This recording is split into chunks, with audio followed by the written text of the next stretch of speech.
The wine glass nearly slipped from my father's hand. For a second, nobody moved. Nobody spoke. The entire private dining room seemed frozen in place, as a 4-star general, one of the most respected military leaders in the country, stood directly in front of me with his hand extended. My father had spent the last 10 minutes introducing me as the disappointment of the family, the daughter who had wasted her potential, the daughter who could never measure up to her older sister. But the general wasn't looking at my sister. He wasn't looking at my father. He was looking at me. And then he said the words that changed everything. "Ma'am," he said, his voice steady and respectful. "It's an honor to see you again." I watched the color drain from my father's face, because for the first time in my life he realized there was something about me he didn't know, something he had never bothered to ask. And before that night was over, he would discover that the daughter he had spent years being ashamed of was the very person a 4-star general trusted with his life. My name is Kimberly Scott. And this is how my father spent most of my life, believing I was his greatest disappointment. I grew up in Richmond, Virginia, in a house where achievement was measured like currency. Everything had a ranking. Everything had a winner. And in my father's eyes, there was never any question about who won. My older sister, Jennifer. Jennifer was 2 years older than me and seemed born with the ability to impress people. She was captain of the debate team. Honor roll every semester. Class president. The kind of student teachers remembered years after graduation. Whenever report cards arrived, my father would spread them across the kitchen table like trophies. Jennifer's accomplishments became family celebrations. Mine became discussions about how I could do better. It wasn't that I was a bad student. I wasn't. I earned good grades, played sports, worked hard. But in our house, good was never enough when someone else was exceptional. At family gatherings, relatives would ask my father how Jennifer was doing. His face would light up. He would spend 10 minutes talking about her latest achievement. Then someone would ask about me. The answer was usually much shorter. "Kimberly's doing fine." Fine. That word followed me through most of my childhood. Not brilliant. Not impressive. Not extraordinary. Just fine. As I got older, I stopped competing for his approval. It felt like trying to win a race where the finish line kept moving. Jennifer eventually attended law school. My father couldn't stop talking about it. He framed her acceptance letter. Actually framed it. Hung it in his office. People would visit and he'd point to it like it was a piece of fine art. Then came the moment that permanently changed how he looked at me. I told him I was joining the Army. I was 22 years old, fresh out of college, certain about my decision. I still remember sitting across from him at the dining room table. The smell of coffee filled the room. Morning sunlight streamed through the windows. For me, it felt like the beginning of a meaningful future. For him, it looked like a disaster. "The Army?" he asked. "Yes." "Why?" I smiled. "Because I want to serve." The silence that followed felt heavy, disappointed, judgmental. Finally, he leaned back. "Kimberly, smart people don't usually choose the military when they have other options." The words landed harder than I expected. "What does that mean?" "It means you could have done something more." More. That word stayed with me for years. More successful. More respected. More impressive. According to him, the military was what people chose when they couldn't succeed elsewhere. No matter how many times I explained my reasons, he never understood. Or maybe he never wanted to. Over the next 12 years, our relationship became polite but distant. Phone calls on holidays. Birthday messages. Occasional visits. Nothing terrible. Nothing close. When Jennifer made partner at her law firm, my father hosted a celebration dinner. When I earned my promotion to major, he sent a text. "Congratulations." That was it. No phone call. No questions. No curiosity. Just congratulations, as if I had completed an online course. Sometimes I wondered whether he even knew what my job involved. Then again, he never asked. Jennifer's life was easy for him to understand. Law firms, courtrooms, professional success. Those fit neatly into the world he valued. My career existed somewhere outside his understanding. A place he had already decided wasn't worth exploring. Then Jennifer met Robert Carter. Robert was successful, intelligent, and came from one of the most respected military families in America. The moment my father learned who Robert's father was, something changed. Suddenly he became obsessed. General Samuel Carter. 4 stars. Decorated career. National reputation. To my father, that sounded like royalty. The engagement happened 8 months later. From that point forward, every conversation revolved around wedding plans, family introductions, and social events. 3 weeks before the engagement dinner, my father called me. I was finishing paperwork at Fort Belvoir when my phone vibrated. I almost ignored it. Almost. "Hi, Dad." "Kimberly." His voice already sounded tense. I leaned back in my chair. "Everything okay?" "Listen carefully." That wasn't how normal conversations started. "I'm listening." There was a pause. Then he said it. "Don't embarrass your sister." I blinked. "What?" "The dinner." "What about it?" "Robert's father is a 4-star general." I stared at the wall, unsure where this was going. "Okay." "So just be careful." "Careful doing what?" Another pause. Then came the answer. "Don't make everything about your military stories." I laughed once. Not because it was funny. Because it was absurd. "Dad, I never talk about my work." "I know, just keep it that way." I felt something tighten in my chest. The familiar ache of being underestimated. Again. Always. "You don't have to worry." "Good." Then he added the part that hurt most. "Jennifer deserves a night where all the attention stays on her." As if I spent my life trying to steal it. As if I had ever wanted the spotlight. As if 12 years of quiet service somehow made me attention-seeking. After we hung up, I sat alone in my office. The building was nearly empty. Outside, evening sunlight stretched across the parking lot. I should have been angry. Instead, I felt tired. Tired of being judged by someone who knew almost nothing about me. Tired of being measured against a sister who wasn't even competing. Jennifer wasn't the problem. The problem was that my father had spent decades believing love and pride were resources that needed to be rationed. And somehow I had always received the smaller portion. The week before the dinner passed quickly. My responsibilities kept me busy.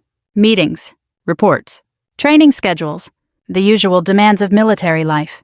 Still, every so often my father's words returned. "Don't embarrass your sister." I wondered if he had any idea how little he knew about the woman saying yes to that invitation. The woman he still saw as a disappointment. By Friday evening, I packed a small bag and drove toward Richmond. The familiar roads carried me back to a family that had never fully understood me. I told myself the dinner would be simple. Show up.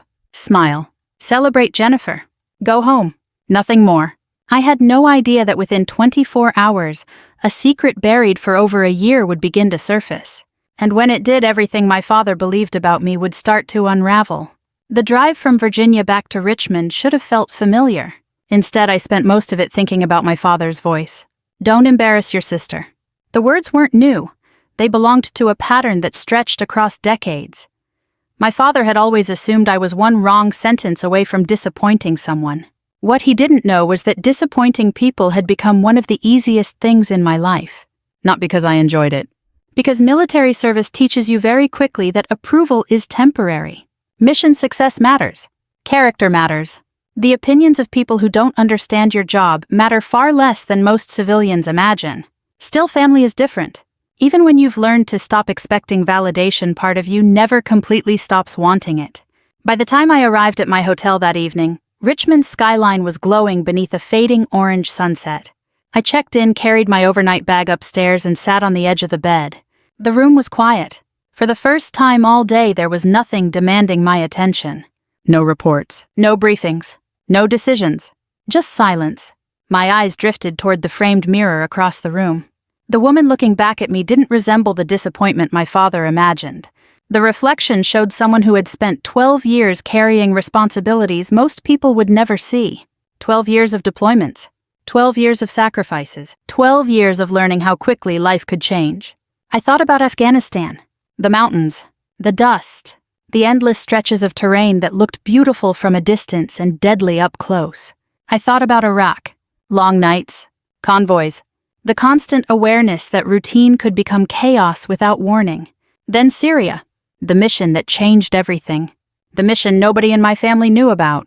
Most of my relatives assumed I spent my military career sitting behind desks. Some imagined I handled paperwork. Others guessed logistics. Nobody asked enough questions to discover the truth. And because of security restrictions, I couldn't volunteer much information. The result was simple. My silence became mistaken for mediocrity. The truth was very different. Over the years, I had earned commendations I never discussed. A Bronze Star, a Legion of Merit, several operational awards, not because I was extraordinary, because I worked alongside extraordinary people and did my job. That was all. Military culture teaches humility differently than civilian life. You don't spend much time talking about your accomplishments when everyone around you has their own scars and sacrifices. You simply move forward, one mission after another, one responsibility after another, one day after another. But there was one mission I remembered more clearly than the others. A mission from 14 months earlier. A mission that would unexpectedly connect me to the Carter family. I still remembered the heat. The air felt heavy enough to drink. Our team had been overseeing the movement of several high-value personnel through a volatile region. Most details remained classified. Even now, what mattered was this. Everything had been proceeding according to plan. Then it wasn't. The first explosion struck near the front of the convoy. The sound ripped through the valley. Dust erupted. Vehicles swerved. Radio traffic exploded with overlapping voices. Training takes over during moments like that. You don't have time for fear. You react. Assess, adapt, move. I began coordinating evacuation routes while incoming fire echoed across the landscape. The situation deteriorated quickly. One vehicle became separated from the main group. Several civilians were trapped. Among them was a senior government advisor traveling under limited visibility protocols. At the time, I didn't know his name, didn't know his position, didn't know why he was there. I only knew people needed help. Our team moved immediately. Minutes later, we reached the isolated vehicle. I still remember opening the armored door. Smoke drifted through the air. Everyone inside looked stunned. One man in particular stood out. Older, calm despite the circumstances, observant. Even in chaos, he seemed focused. We extracted everyone and moved them toward a safer position. The entire operation lasted less than an hour. But those 60 minutes felt much longer. By the end, everyone survived, which was all that mattered. Several days later, I learned the identity of one of the civilians, General Samuel Carter. At that point, he was still active in several strategic advisory roles. The revelation surprised me, not because of his rank, because during the evacuation he had behaved like everyone else. Professional, respectful, grateful, no ego, no special treatment, just another person trying to get home safely. A week later, he requested a brief meeting. Nothing formal, just a conversation. I expected it to last 5 minutes. It lasted nearly 40. We spoke about leadership, service, responsibility, the burden of decision-making. Topics military professionals often understand without lengthy explanations. Before leaving, he shook my hand. I hope our paths cross again someday, Major Scott. I smiled. Hopefully under less exciting circumstances, sir. He laughed. That would be nice. Neither of us expected the next meeting to happen at my sister's engagement dinner. Back in the hotel room, my phone vibrated. An email notification appeared. At first, I ignored it. Then I noticed the sender, Samuel Carter. I opened it. The message was brief. Professional. Direct. Major Scott. I understand we may both be attending the Carter-Scott engagement dinner tomorrow evening. I look forward to seeing you again. Respectfully, Samuel Carter. I stared at the screen for several seconds. Then I smiled. Apparently, he remembered. Most people in positions of power meet thousands of individuals throughout their careers. The fact that he remembered our conversation spoke volumes about his character. I considered mentioning it to my father. The thought lasted perhaps 3 seconds. No, there was no point. If I told him now, it would sound like bragging. Besides, the evening wasn't supposed to be about me. It was Jennifer's celebration. Nothing more. The next morning, I met Jennifer for coffee. We hadn't spent much time alone lately. Wedding planning had consumed most of her schedule.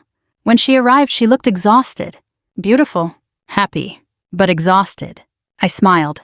You look like someone who's planning a wedding, she groaned. I look like someone being held hostage by floral arrangements.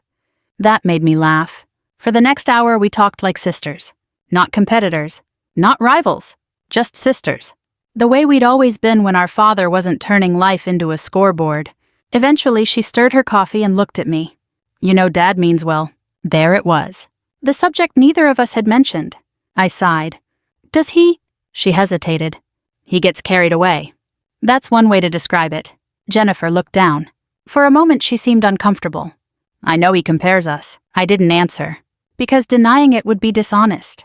And confirming it would make her feel guilty. Neither outcome seemed useful. Finally, she said quietly, I never wanted that. My expression softened. I know. And I did know. Jennifer wasn't responsible for our father's choices. She never asked to be the favorite. In many ways, she carried her own burden. Being placed on a pedestal isn't always a gift. Sometimes it's just another kind of pressure. When we left the cafe, she hugged me. "I'm glad you're here." I hugged her back. "Me too." As I watched her walk away, I felt something unexpected. Peace. No resentment. No jealousy. Just genuine happiness for my sister. That feeling remained with me throughout the afternoon. By evening, I was getting ready for the engagement dinner. I chose a simple navy blue dress. Nothing flashy. No military decorations. No symbols of rank. No indication of the life I'd spent building. Just Kimberly. The version of me my family rarely noticed.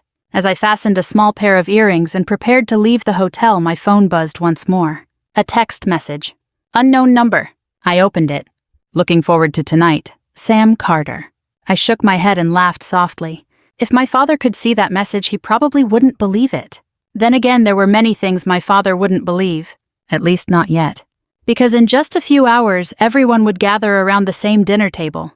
My father would proudly introduce his future in-laws. He would celebrate Jennifer. He would talk about success, reputation, and status. And sitting quietly among the guests would be the one person in the room whose story he knew the least. By 6:30 that evening, the private dining room at the Jefferson Club was already filling with guests. Soft piano music drifted through hidden speakers. Crystal chandeliers reflected warm golden light across polished wood walls. Waiters moved quietly between tables carrying trays of wine and appetizers, while clusters of guests exchanged greetings and business cards. It was exactly the kind of event my father loved. Not because of the celebration itself, because of the audience. My father had always enjoyed being surrounded by successful people. The more impressive the room, the more energized he became. And tonight he was practically glowing. The future son-in-law was a successful attorney. The future in-laws belonged to one of the most respected military families in America. The guest list included judges, partners from law firms, physicians, executives, and retired military officers. To my father, it was the perfect stage. I arrived a few minutes early. Jennifer spotted me first. "You made it." "Wouldn't miss it." She smiled and pulled me into a hug. For a moment, she looked nervous. "Please tell me nobody's fighting tonight." I laughed. "I'll do my best." She pointed toward the bar. "Dad's already on his third speech." That didn't surprise me.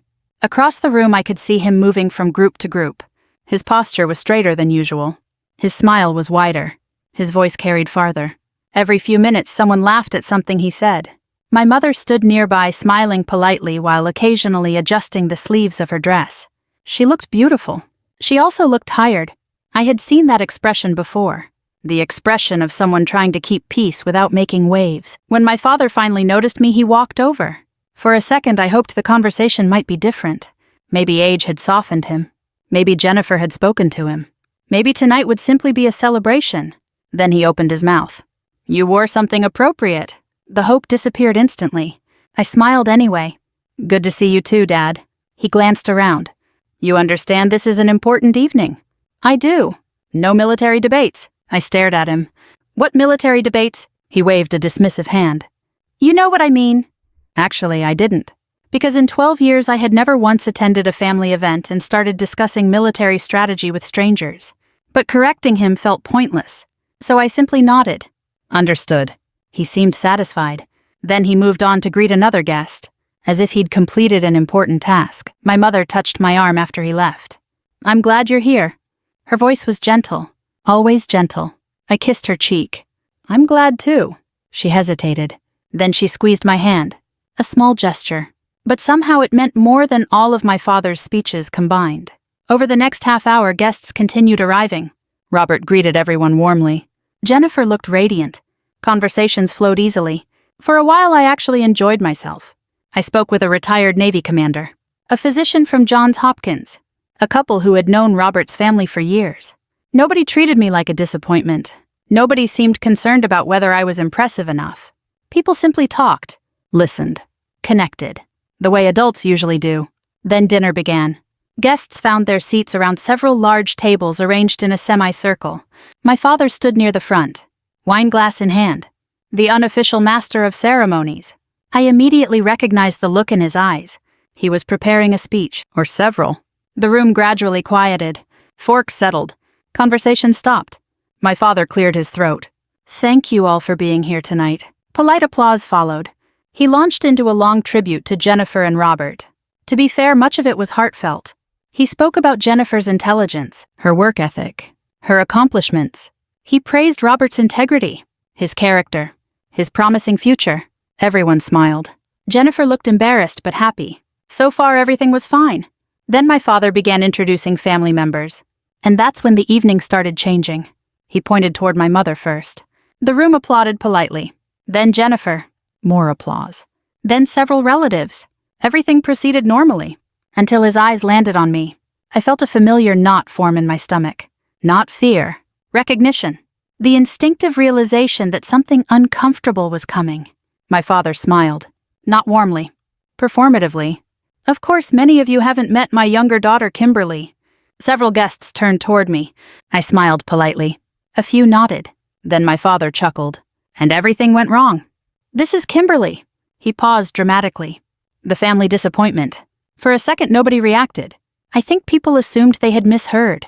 Then a few awkward laughs emerged. Uncertain. Confused. The kind of laughter people use when they aren't sure whether something is a joke. My smile froze. Across the room, Jennifer immediately lowered her eyes. My mother's shoulders visibly tensed. But my father continued, completely unaware of the damage he was doing. Jennifer got all the ambition. More nervous laughter. Kimberly always preferred taking the scenic route. The knot in my stomach tightened. Years ago, comments like that would have devastated me. Tonight they simply felt exhausting. The room shifted uncomfortably. People glanced at one another. Nobody seemed eager to participate. Yet my father kept going. You know how every family has one child who follows the plan, and another who decides to reinvent the wheel? Several guests smiled politely. My father pointed toward Jennifer.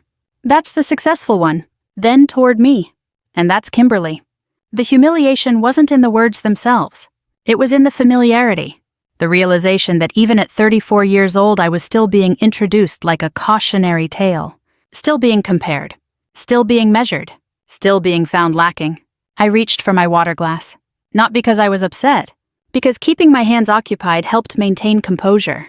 Across the table, one guest gave me a sympathetic look. Another seemed genuinely uncomfortable. A retired Marine colonel frowned openly. My father never noticed. He was too busy performing. Eventually, he moved on to other subjects. But the damage lingered. The atmosphere had changed. People weren't laughing anymore. They were observing, evaluating, trying to understand why a father would publicly belittle his own daughter.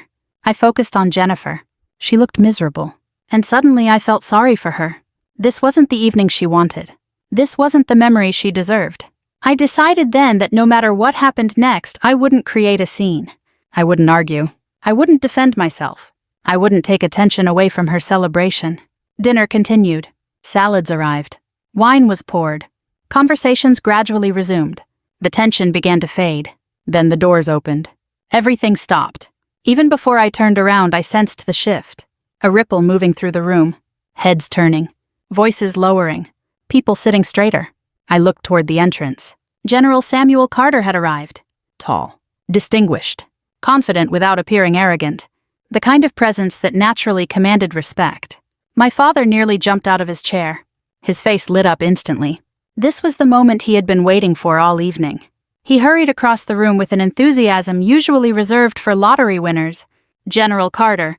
The two men shook hands. My father looked thrilled. Almost starstruck. Several guests watched with obvious interest. The general greeted him politely. Then his eyes moved across the room. Slowly. Methodically. Scanning faces. Searching. And then he saw me. The change was immediate. His expression brightened with genuine recognition. Without hesitation, he excused himself from my father and began walking directly toward my table. My father stopped talking. Confused. The room grew quieter. Guests followed the general's path with their eyes. I remained seated. Calm, though my pulse had started to rise, because I suddenly realized what was about to happen. Samuel Carter reached my table, stopped directly beside my chair, and smiled. The entire room watched. My father watched. Jennifer watched. My mother watched. Then the 4-star general extended his hand toward me and spoke the words that would shatter every assumption my father had ever made. Major Scott, he said warmly, it's good to see you again. For a moment, nobody in the room seemed capable of breathing. The silence wasn't ordinary silence. It was the kind that follows a sudden shock. the kind that makes people question whether they heard something correctly. My father stood frozen halfway between the entrance and our table. His smile had vanished. His eyes moved from General Carter to me and back again, trying to make sense of what he was seeing. I rose from my chair and accepted the general's hand. "It's good to see you too, sir." The general smiled. Then he did something unexpected, something that made the room even quieter.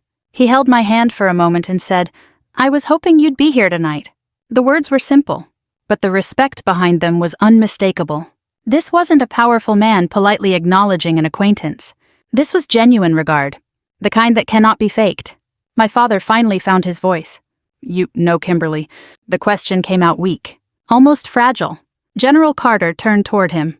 For a brief second I considered stepping in, redirecting the conversation, protecting my father from what was coming. Then I remembered the speech, the laughter, the words family disappointment, and I stayed silent, not out of revenge, out of truth. The general nodded. "Yes, I do." Another pause. Then he added, "Quite well, actually." The room remained motionless. No one reached for a glass. No one resumed conversation. Even the waitstaff seemed to sense something important unfolding. My father attempted a nervous laugh. "That's surprising." General Carter tilted his head slightly. "Why?" My father opened his mouth, closed it, opened it again. For perhaps the first time in his life he seemed uncertain about what to say. "I just didn't realize the two of you had crossed paths." The general's expression softened. Then he looked at me. Crossed paths is one way to describe it. Several guests exchanged glances. Curiosity was spreading throughout the room. Robert had moved closer. Jennifer looked completely bewildered. My mother sat perfectly still. The general pulled out a chair and sat beside our table. Not at the head of the room. Not beside the most important guests. Beside me. That decision alone seemed to confuse my father more than anything else. Then Samuel Carter looked around the room. "I suspect Major Scott hasn't shared much about her career." A few people smiled politely. My father answered before anyone else could. "Kimberly has always been very private."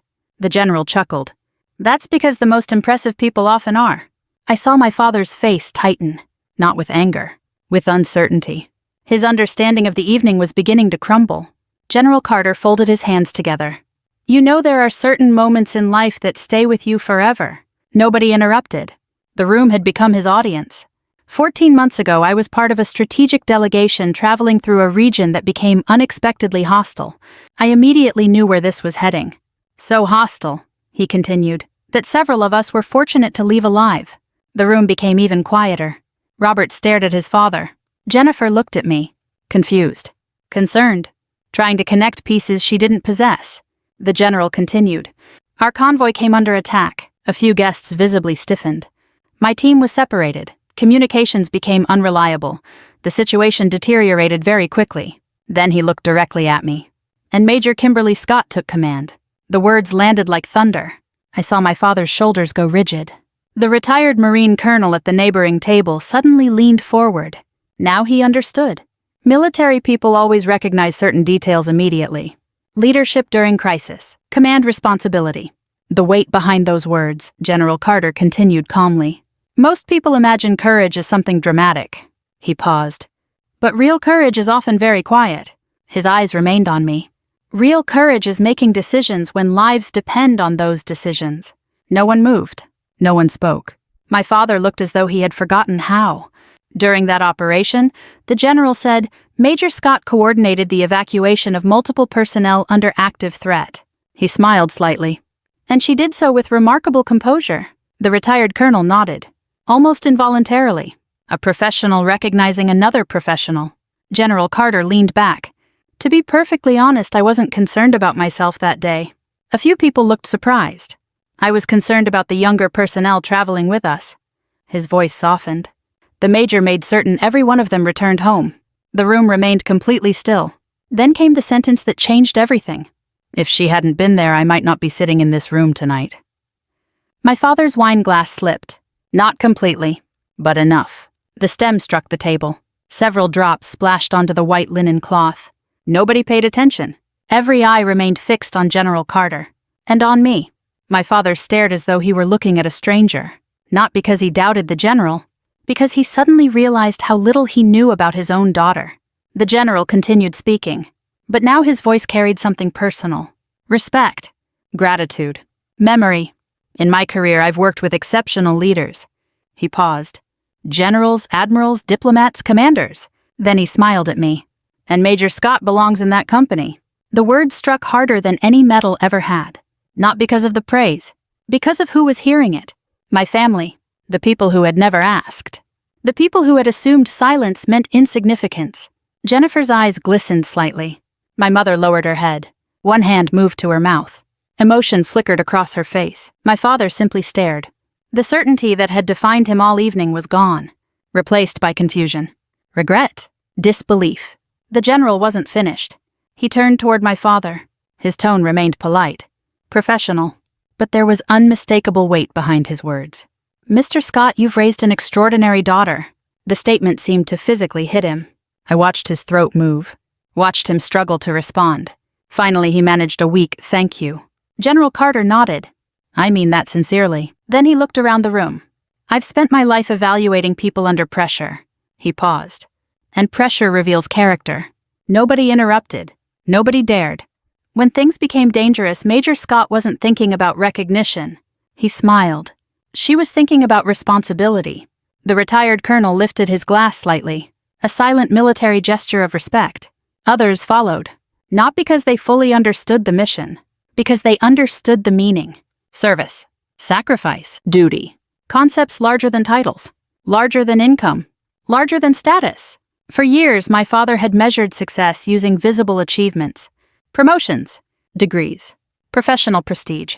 Tonight he was being introduced to a different definition, one that couldn't be framed on a wall, one that couldn't be displayed during cocktail conversations, one built quietly over years of service. The general eventually shifted the conversation back toward Jennifer and Robert. He was gracious enough not to make the entire evening about me, but the atmosphere had already changed. Completely. People approached me throughout dinner, not because a general had praised me, because they suddenly saw me differently, as a person worth knowing, a person with a story, a person whose life extended beyond their assumptions. Meanwhile, my father grew quieter with every passing minute. By dessert, he had barely spoken. The confident host who had dominated the room earlier seemed to have disappeared. In his place sat a man confronting an uncomfortable reality. The daughter he had spent years comparing, years underestimating, years dismissing, might actually be the strongest person in the family. And for the first time in his life, he had no idea what to do with that realization. The dinner ended shortly after 10 o'clock. Guests lingered near the exits, exchanging hugs, handshakes, and promises to stay in touch. The energy in the room had changed dramatically from the beginning of the evening. Earlier, people had been talking about law firms, business deals, and wedding plans. Now they were talking about service, leadership, character. And every few minutes, someone would stop me to say thank you for your service. I accepted the comments politely, then redirected attention back to Jennifer whenever possible. It was still her night. It deserved to remain her night. General Carter understood that better than anyone. Before leaving, he found me near the entrance. "I hope I didn't make things difficult." I smiled. "You didn't." He glanced across the room toward my father. "I suspect there may be some conversations ahead." I followed his gaze. My father stood alone near a window, not speaking, not smiling, just staring into the darkness outside.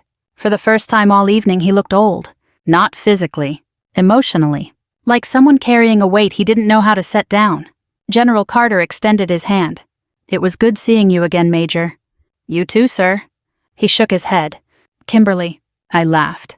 "Kimberly, then." His smile widened. Then he left. A few minutes later, Jennifer approached. She wrapped her arms around me before saying a single word.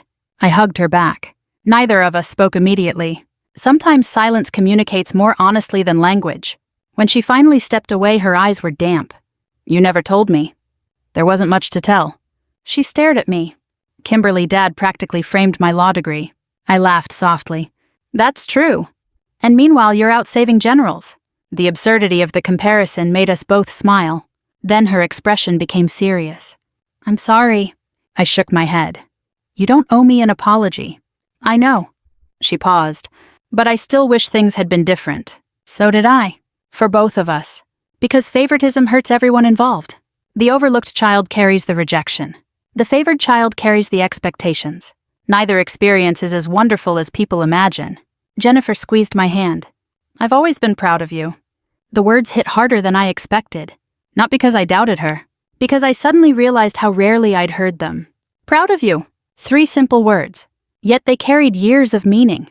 Thank you, I said quietly. She smiled. Then Robert appeared beside her. I think my father likes you more than he likes me.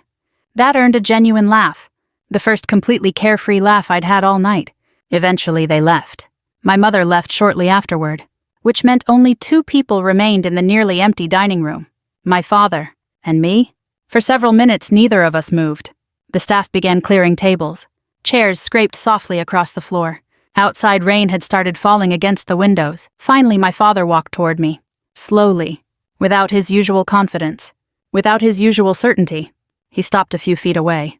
For a man who always seemed to have an opinion, he suddenly looked lost. I don't know where to begin. I waited. Years ago, I would have rushed to make him comfortable. Not anymore. Some truths deserve space. He looked down at his hands, then back at me. I didn't know. No. His voice cracked slightly. I really didn't know. The sadness in that statement surprised me, because it wasn't an excuse. It was regret. A realization. The painful understanding that he had spent years not asking. Years assuming. Years deciding who I was without ever learning who I had become. You never asked, I said softly. The words weren't angry. That made them harder. His eyes closed briefly. I know. Rain tapped against the windows. The room felt smaller now. Quieter. More honest. My father pulled out a chair and sat down. For the first time in my memory, he looked vulnerable. Not like a parent. Just a man confronting his mistakes. When you joined the army, he began, I thought you were throwing your future away. I listened. I had this picture in my head of what success looked like. A bitter smile crossed his face. And I couldn't see anything beyond it. The honesty surprised me. Most people defend themselves when confronted with failure. My father wasn't defending anything. He was admitting it. I kept waiting for you to prove me right. His voice lowered. Every year. Another pause. And every year I paid less attention. The words hurt. Not because they were new. Because they confirmed what I'd always suspected. He looked at me carefully. As terrible as this sounds, I stopped being curious about your life. I appreciated the truth, even when it was painful. Especially when it was painful. Because truth offers something excuses never can. A chance to move forward. My father swallowed hard. When General Carter started talking tonight, he shook his head. I realized I didn't know my own daughter. Neither of us spoke for several seconds. Then I finally said the thing I'd carried for years. The hardest part wasn't being compared to Jennifer. His eyes lifted. It wasn't, no, I took a slow breath. The hardest part was feeling like you weren't interested. Emotion flashed across his face, raw and immediate. I was interested. Were you? The question hung between us. Because interest isn't something people feel. It's something they show. Through questions. Through attention. Through effort. My father looked away. And in that silence he answered. At last he nodded. No. His voice broke. I wasn't. For a moment I thought he might cry. Then he did. Just slightly. A few tears. Nothing dramatic. Nothing theatrical. But real. And somehow that made them more powerful. I missed so much. Yes, I'm sorry. There it was. The apology I had imagined 100 different ways over the years. When it finally arrived, it wasn't satisfying. It wasn't triumphant. It was simply sad. Because apologies cannot return lost time. They cannot recreate missed conversations. They cannot rebuild years. They can only open a door. The rest depends on what happens next. I reached across the table, placed my hand over his. The same hand that had nearly dropped a wine glass earlier that evening. The same hand that had spent years pointing toward my failures, now trembling slightly beneath mine. We can't change the past, he nodded. But we can change tomorrow. For a long moment, neither of us spoke. Then he squeezed my hand. And for the first time in many years, I felt something shifting between us. Not complete healing. Not instant forgiveness. Something more realistic. A beginning. 3 months later, my father attended a military ceremony. My ceremony. I had been selected for an assignment carrying significant responsibility and recognition. The auditorium was filled with service members, families, and senior leaders. As I stood on the stage, I glanced into the audience. My mother sat in the front row. Jennifer beside her. Robert beside Jennifer. And next to them sat my father. Proud. Unashamed. Present. When my name was called, the audience applauded. But one person stood before anyone else. My father. His hands came together first. His smile appeared first. His pride appeared first. And this time it wasn't because someone important told him who I was. It was because he finally knew. People often think revenge is about humiliation, about proving someone wrong, about watching another person suffer. But the sweetest revenge I've ever known was much quieter. It was living my life with integrity, serving without recognition, growing without permission, and becoming the person I was meant to be regardless of who believed in me. Because eventually the truth has a way of introducing itself. And when it does, it speaks louder than any argument ever could. If this story touched you, I'd love to hear your thoughts. Have you ever felt overlooked by someone whose approval mattered to you? Leave a comment below and tell me where you're watching from. Your stories matter too. And if you enjoy heartfelt stories about family resilience and second chances, be sure to subscribe so you don't miss the next one. There are many more journeys ahead, and I'd be honored to share them with you.